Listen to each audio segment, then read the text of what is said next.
Welcome to Tony at 12. I'm Tony LeBlanc, and today I'm in conversation with Robert McDowall.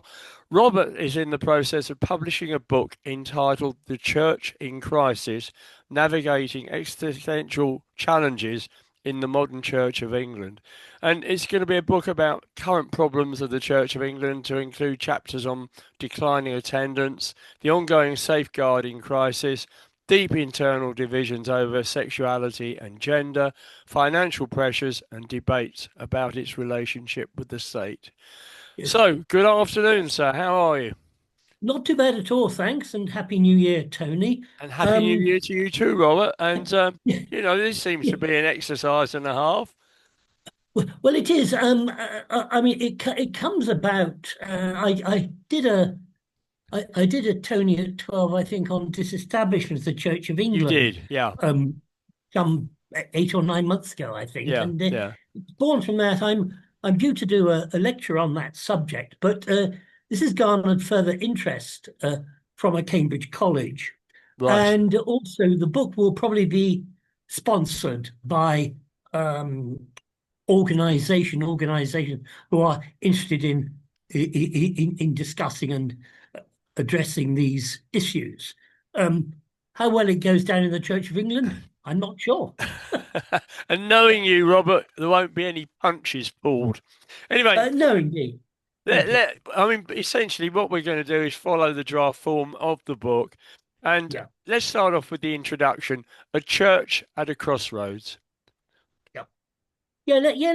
Let me talk a bit about that, Tony, because I think there's sort of key challenges at the moment, and probably the most important uh, is the divide over same-sex marriages and blessings, with obviously some clergy advocating for inclusion, others holding to the traditional heterosexual definitions of marriage. So that's one. There's the debate over the doctrine and practice of relationships within the Church of England and the wider Anglican community, because some Orthodox members feel that their views are not respected by the leadership. I think another one is the Church of England's role as the quote mother church. And this is being challenged, particularly by Anglican communities in Africa who have what I call a more conservative approach with a small c to issues, particularly on sexual morality and the Yeah. like. And then, like many established churches, the Church of England is grappling from declining relevance in an increasingly secular Britain, which is impacting parish life and, not to be forgotten, the finances. So at the I mean, I moment, think, then, we've got a situation: chapter one, the emptying pews, a crisis of attendance and demographics. Um, I noticed the other day, though, that you sent me through an article that said, in actual fact, more young people are going to church. So not quite sure where that fits in. no, that's quite true. I mean, although one might say that the attendance at church services is on a downward trajectory. I've got some interesting statistics here about worship over the last 2 or 3 years since COVID. And I mean, let me throw out three or four to you. In 2023, what I call regular worshippers were just over 1 million, 1,007,000. And in 2024, it was 1,020,000, slightly. Uh, Mm. if you go to all ages, you'd find that the worship was 693,000 regular in 2023, and just over 700,000 in 2024. Um, and obviously special services. Now in Christmas 2023, apparently there were nearly 2 million attended services. And then that was up to about 2 million 100,000 in Christmas 2024. Yeah. Um, I think also there's one of the other things that have helped.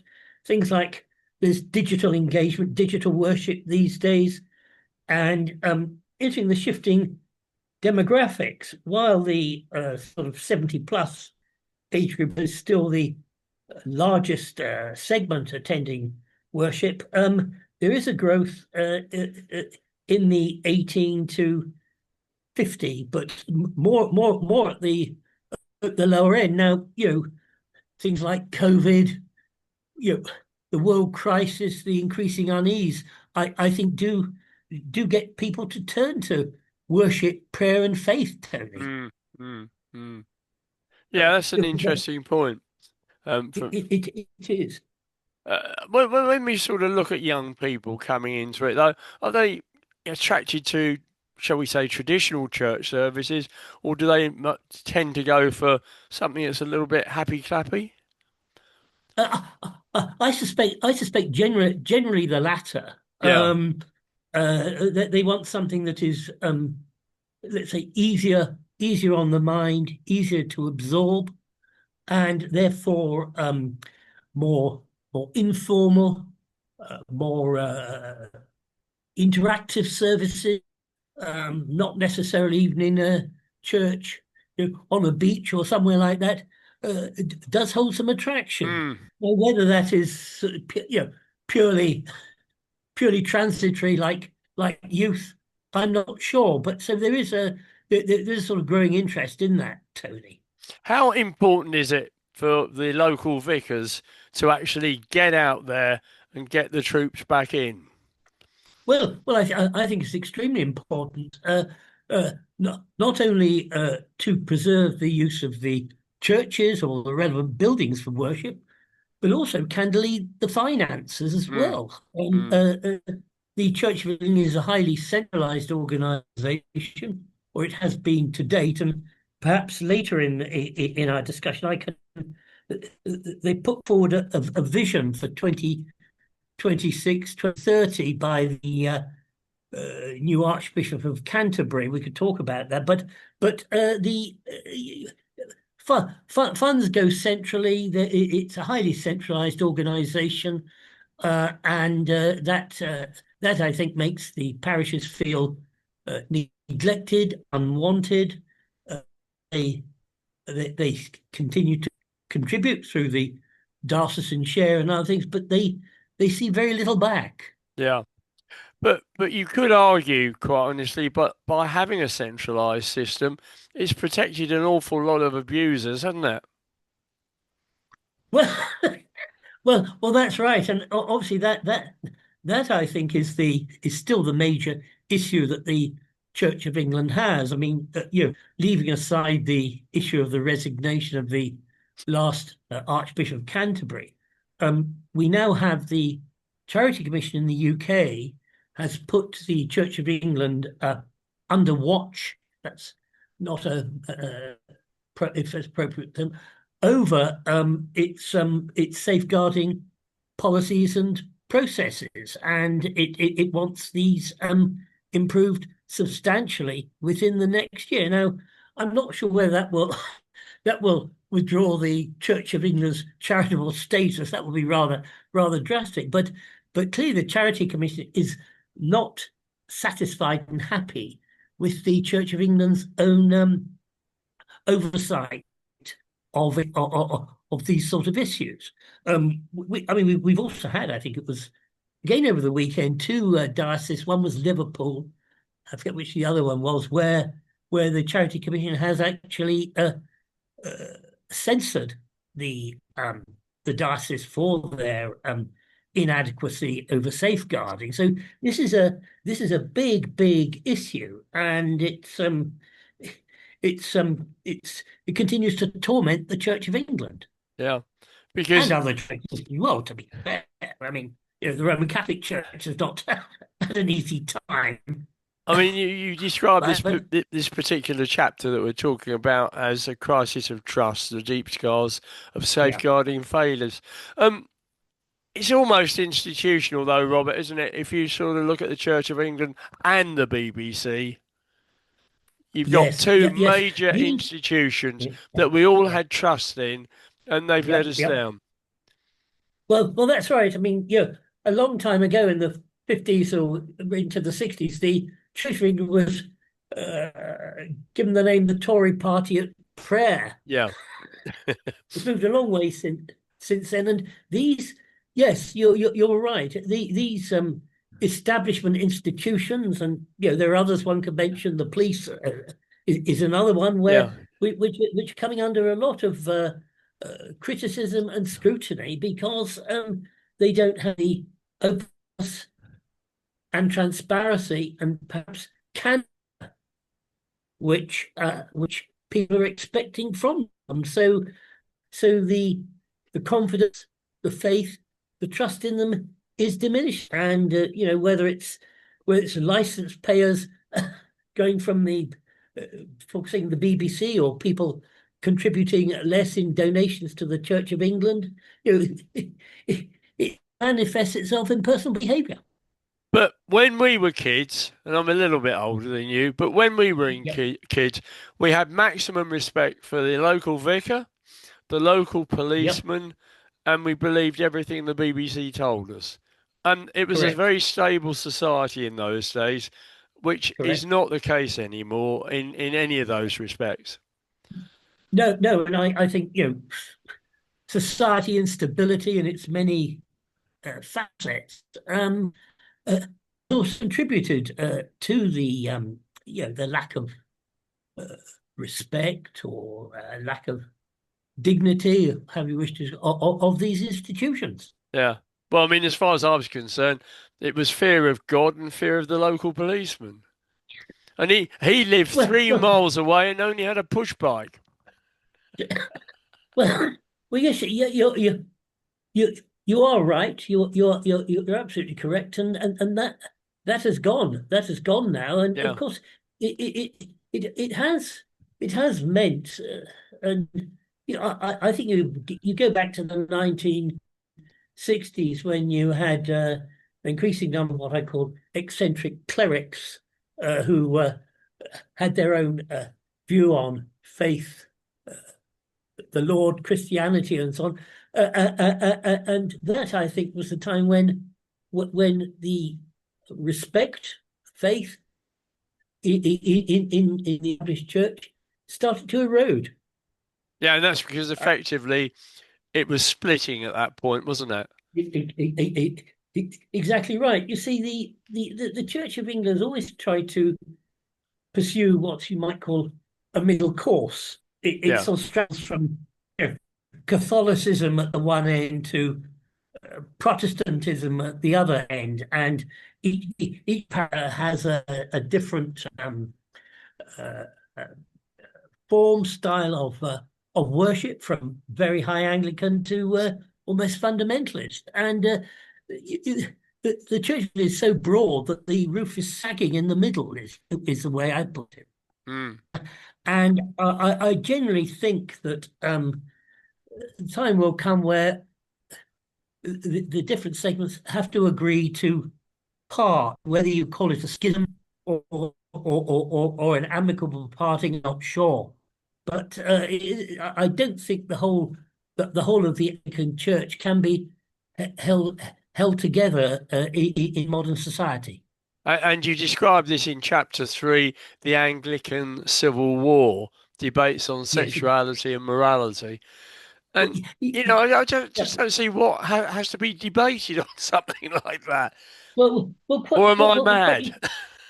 Well, no, no. You see, the point is they have the General Synod meets periodically during the year, and it, a lot of the debate comes back to these particular issues.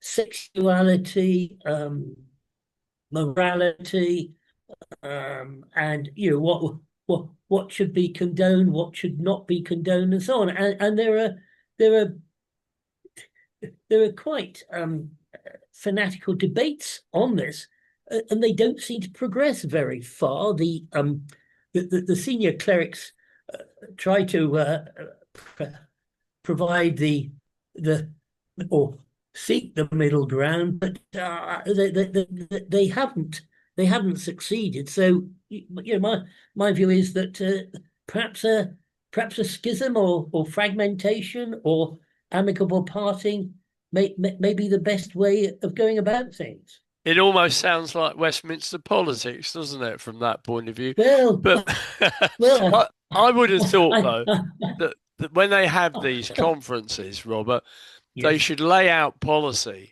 and make that yes. policy apply to all. Now, it seems to me that they lay out policy and everyone ignores it. Well, quite. It's like it's almost like going to a meeting where the minutes at the last meeting were this, and they spend half the time debating what Yes, was agreed or what was agreed at the previous yes. meeting. See it time and time again. That's right, Yeah. and I know a number of people who attend these things who find them both disturbing and very, very productive. And of course, some of the more sensational aspects get reported in the media. And again, that doesn't go well for the Church of England's profile. Mm. Again, I'm focusing on the church because it is the established church. Some of the other churches, their tensions, particularly the Roman Catholic Church. But we are talking about the so-called established church in England, which where changes ultimately have to be sanctioned by Act of Parliament, or at least the major ones. But surely, in the case of the Catholics, they do tend to follow what the Pope's instructions are, don't Well, they? well, well, yes, they do, because I mean, in extremis, people can be excommunicated Yeah. from the Roman Catholic Church. Um, I, I'm not aware that they can be excommunicated from the Church of England. Instances where people have been barred from attending a particular church because of their views, or I'll use the word disruptive behavior. I don't mean disrupting the service, but they do not help the collegiality of the church. But there is no such thing as excommunication in the established church. And that was Henry VIII that came up with that one. Well, it was, yes. I mean, yeah, Henry VIII, not. Well, I could talk about Henry VIII forever, but yes, I'd almost call him the Donald Trump Yes, of his time. of his time. Yes, He always I wanted don't like it, so therefore I'm going to set up my own he, organisation. he, Yeah, yeah. exactly. So he was the one behind him, but even those who went who did agree with him, many fell by the way or were burnt or whatever the punishment was. Mm, Very, very, very unhappy times, and a very extremely unpleasant man. yeah, yeah, yeah. Okay, chapter five of the book, Out of Date, Yeah, Governance, Management and Institutional Inertia. Well, we've covered some of that already, haven't we? But would you like to expand on it a little? yeah, yes, I shall. Because I think there's sort of two aspects to this actually. One is uh, what I call I hate to use the word management, the sort of management speak side of things, Hmm. and to get the I think the main things are the you know, the appointment of people, how this is done, how they're selected, and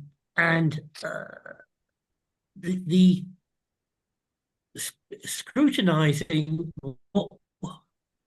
what their real motives are. Obviously, we've had a lot of you get more people taking the cloth, if I could put it like that, in middle age now, rather than going in directly from school, college, university, as Yeah. perhaps was historically the case. And they come. First of all, they do come with I suppose, a broader a broader perspective of life, and one would hope maturity. But they are driven by by different personal motives. And of course, I suppose the other thing is that some of them have a level of savings of resources, and they are, dare I say, they may not be as expensive to employ, and they're also seen as people who perhaps have a better or broader interpersonal skills than a young novice cleric. That's one thing. I think the other things are it's hierarchical and centralized, and I think despite what I consider still the importance of the local parish decision making, a lot is centralized both at diocesan and even national level, taking resources away from the community. And I don't think that's good. You say in Safeguarding things. you say in your notes here that there are 42 autonomous Yeah, dioceses, correct. and they all got the right to do whatever they like, have they? Yeah, there's broad principles which bring Yeah. them together, but each has its own nuances in processes and procedure.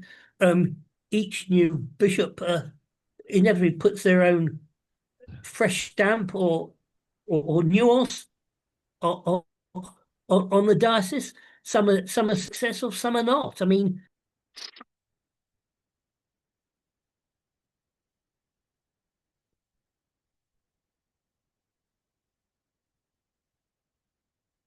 Sorry, I muted you. Just a minute. yeah, sorry. Uh, Yeah, we, we're back on. We're back on. Sorry yeah, about yeah. Well, witness the schism which happened between the two deaneries in Guernsey and Jersey and the Diocese of Winchester, um, which caused a re, designation of episcopal oversight. It cost a lot of money out of central funds to enable that to happen. But most importantly, the bishop who was uh, installed as Bishop of Winchester, and Winchester is a fairly senior bishopric. that. I think it's six or seven in the hierarchy. They parachuted in a man who'd run the Church of England Missionary Society. He'd had no parish experience, and he had a difficult time with the diocese, with the parishes in the diocese, totally aside from his issues with the two deaneries. And ultimately, after about 6 years, he took a 6 month sabbatical and then disappeared. Um, But you see that's classic, isn't it? In terms of the fact that the powers that be didn't do any due diligence on this person, and no, no, that's probably why it failed. And this has happened time and it, time again. I'm sure of it, that. it, it, it, exactly. You. I mean, was it we've had one or other uh, bishops uh, uh, resign. I think the Archbishop Centeno from Yeah.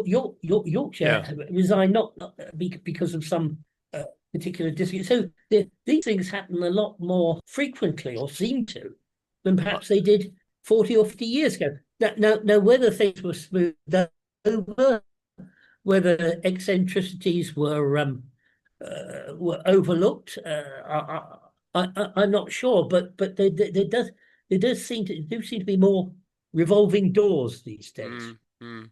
Sentinel was the Bishop Tutu, wasn't he, of York? That's right. Yes, absolutely. You know, couple And of guys that were he, really popular. that's right. And we've had other definite eccentrics, like you may remember um, Jenkins. He was I think he was a professor of religious studies at Leeds, and he Hmm. became did he become Bishop of York or something like that? And he had some very eccentric views, and again, had to disappear ultimately. how, and why he was selected, I don't know. So I think the other thing that I believe is highly disruptive is the process of an interregnum. As you know, when a parish clergy leaves or Hmm. retires, there is interregnum where there is no one in charge, and basically there is uh, an advert goes out with the parish profile, and people apply. Um, some are weeded out at source. The Church of England has its blacklist, Right. and recommendations are made, but that process can take from a year to up to 3 years. It's disruptive. It's unsettling for the parishioners. And I do remember saying to the former Bishop of Dover, who had the sort of day-to-day episcopal oversight of the two deaneries in Guernsey and Jersey, that, well, why don't you have a sort of succession board up? Mm. In other words, you have a list of all of the parishes and so on, and you roughly know the tenure of the parish, and have people possibly lined up who'd be interested. So at least it could be a much shorter period of time, if not immediate. And these are the sort of the HR type of things which are definitely required. Locum flying vicars to fill Well, in yes, when others have gone, just well, temporarily. well. You see, I mean, here we had a number of locum clergy over the what was it, 18 months uh, of the interregnum. Yeah. They actually slotted in quite well. They tended to be retired clergy. Uh, Most of them had a great deal of experience. They were, I think, well, we had even one who'd been an assistant bishop, I believe. But we had some very experienced people who took it in their stride. But and they were they were relatively laid back, I suppose. They conducted services. They did the births, marriages, and deaths if required, and they most of them enjoyed their period here, whether it was 2 weeks or in one case 4 or 5 months. Yeah, yeah, yeah. I mean, all of this points to the fact that the state and the church need to be divided, doesn't it? It definitely does. It definitely does, and this is where allegedly the new Archbishop Sarah Mullally is putting forward a sort of vision thing, as I call it, for the future.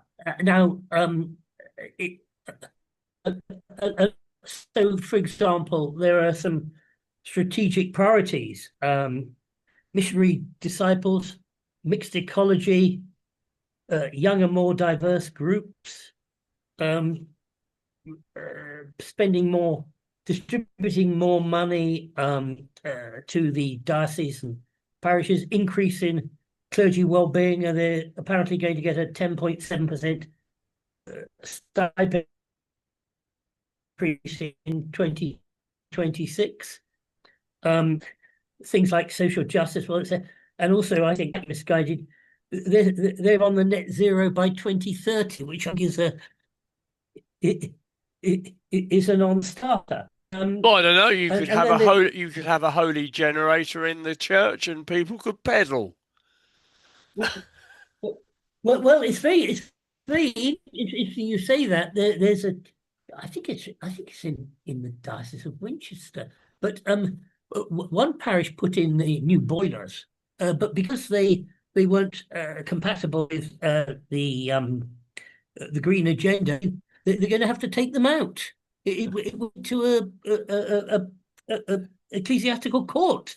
I Yeah. mean, it costs £10,000 to put these things in, and so I'm a little concerned about this agenda of Sarah Mullally's, but I suppose it will be a test of her competence and and resilience, Tony. Searching for relevance, that chapter says, searching for Yeah, relevance. One thing we haven't talked about exactly. yet, Robert, we haven't talked about reparations. £100 million off the collection trays. Well, Is that still on? at the recent General Synod, there was a sort of uh, uh, uh, an up an uprising, if I could put it like that, amongst the more traditional laity that this 100 million shouldn't go to reparations, or as I'm afraid I irreverently call it, business development in Africa. Yeah, that's what it Um, is. Yeah. but they're still pushing ahead with that. But so they again, that doesn't help where those views are ignored. If you've And got a 100 million situation, is a lot. I know yeah, that the church commissioners are separate yeah, from the individual diocese. Yeah. And therefore, from that point of view, they're not yeah, controlled by the yeah, yeah. charity commission, or are they? They are they are because they are handling charitable funds. Yes, on which they're not paying tax, etc., etc. Yeah, exactly. It's not like it's not in that context. It's not a commercial organization. Obviously, they do invest for return Yeah, yeah, yeah. the money, but they are charitable funds, and you know, I can see, frankly, the uh, the ultimately the move to spend this 100 million on reparations. I can see that being challenged in the courts, not just the ecclesiastical Yeah, courts. I think sure. it could, Yeah, yeah, and that again, when these things come to court, they're never very edifying spectacles, Tony. But some of this actually, Robert, would effectively come from the charity commissioner in terms of Yeah, yeah, objecting to it. yeah, yes, it would. It would, and again, I think when the charity commission, which is a much more active body than it used to be, Mm, uh, to challenge these things, it's their financial regulator, if you like, yeah. against the church, and not and it wouldn't be a very, say, edifying spectacle to see these aspects aired in court. But I fear it could come to that, Tony. Perhaps if it does go to court, a relative of Sir Abraham Haphazard, as featured in the Barchester Chronicles, will turn up and sort it all out. Well, well, who knows? But yes, you make a good point, because you read the Trollope clerical novels and so on, and there was in some ways as much infighting, Oh conspiracy, and yeah, so on, yeah. then as there is now. He had remarkable insight, and some very aptly named characters. And a lot of the actual hassle coming from the bishop's wife, Well, indeed. Well, yeah, Premody's yes, wife. indeed. So there we are. And That they were in control in any case, the ladies, all the way through. When that's do you hope to publish that's the right, book? Tony.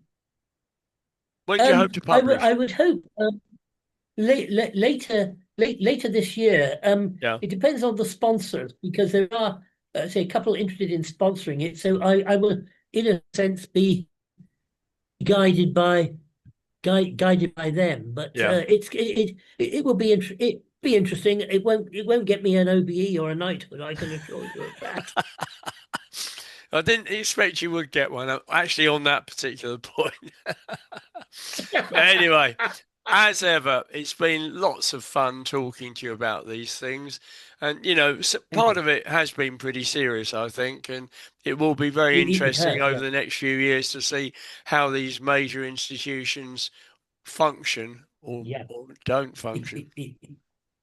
Exactly. Yes. I mean, it's not just it's a crisis in established institutions, and Yeah. the church just happens to be one of One them. of them, Yeah, yeah, yeah, absolutely, Tony. absolutely. Anyway, Yeah. good to talk to you as ever. Many, many thanks, and I shall look forward to hearing more about the book in due course.